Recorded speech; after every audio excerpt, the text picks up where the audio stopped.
Zum Glück ist wichtig. Mit dem Fabian Unterdecker. Ja, ich begrüße doch da unsere Freitagsrunde im Studio. Ja, grüß euch. Und wir werden es ja nicht los, gell? Ja, Herr Giro, Herr Mörgeli, mit dem Begrüßen. Ja. In der Schweiz ist ja diese Woche das grosse Thema gewesen. 2 Schüler in Terwil im Baselbiet müssen der Lehrerin aus religiösen Gründen die Hand nicht mehr geben. Empörung gerechtfertigt. Hat die Lehrerin da Fingerspitzengefühl gezeigt in dieser angespannten Situation? Ja, ich muss sagen, das interessiert mich nicht. Ja gut, mir aber schon, oder? Das ist Schwachsinn, oder? Völlig klar, ich gebe jedem die Hand, das ist klar, nach einem 6-0, 6-0, 6-1 ist es auch schliesslich das Größte, so einem Loser auch noch die Hand zu geben, oder? Dann wissen sie endlich, wer der kriegt, dass der Volltime ist, oder? Das ist gut, logisch. Jetzt noch jemand anderem neben Roger Federer vielleicht die Frage stellen, ein anderer Sportsmann da, der Nazi-Coach Wladimir Petkovic? In meiner Heimat, wir machen nicht Druckhände.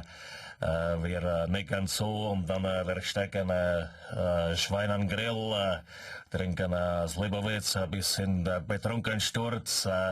Ist besser als Schüttelhand. Ja gut, aber für eine Primarlehrerin kann vielleicht Freundschaftssaufen vielleicht nicht gerade die Lösung sein. Andere Ansätze, Herr Mörgeli, bitte? Ja? Endlich, ja. Ideen hätten mir schon, schauen Sie. Ich habe mit Freunden, sehr rechtschaffene Leute, die IG Handshake gegründet. Was auch? Genau, wir wollen, dass der Händedruck in der Schweizer Bundesverfassung aufgenommen wird, wer von den Ausländern, dazu zähle ich auch Deutsche, ja, sie sind ja nicht Menschen, aber immerhin Ausländer, wer nicht grüßt, dann wird da eine die Hand geben, nämlich am Flughafen zu Kloten, Zürich, und dann heisst's Ade und ab die Post, verstehen Sie, weg mit denen.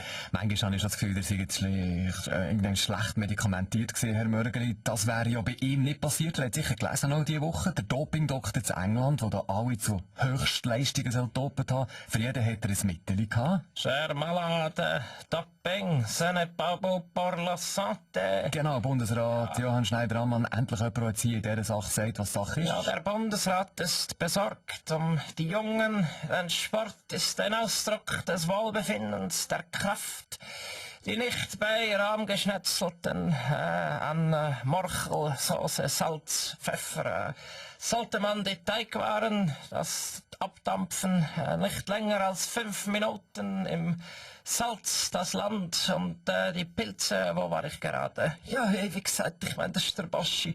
Sorry, das ist ja selber Gaga dran, Mann. Ich meine, schlechter Wein geschmeckt, hey, ich weiss. Ich finde das mit dem Doping-Doc von England noch geil, muss ich sagen. Ui, wieso denn das, Baschi? Ja, wie schon gesagt, wenn man mir als Kind gesagt hätte, dass das auch zum Sport gehört, hätte ich sicher eine Karriere im Sport angestrebt. Ich meine, bei Dressurreiter, rhythmische Sport, Gymnastik, Einrad, Fußball, Tontuben schiessen von mir aus auch, blinde Kuh, irgendetwas, ist egal. Hauptsächlich kannst du am Abend zum Doktor gehen und hast dann ein Wundermittel bekommen oder gratis, ist doch super, ja, was willst du? Ja, Baschi? Ja, ich weiss, ich habe wahnsinnig Angst vor dieser Spritzen, oder kann man Doping eigentlich auch als Zäpfchen haben? Zum Glück ist wichtig. Alle Folgen auch immer online als Video. srf3.ch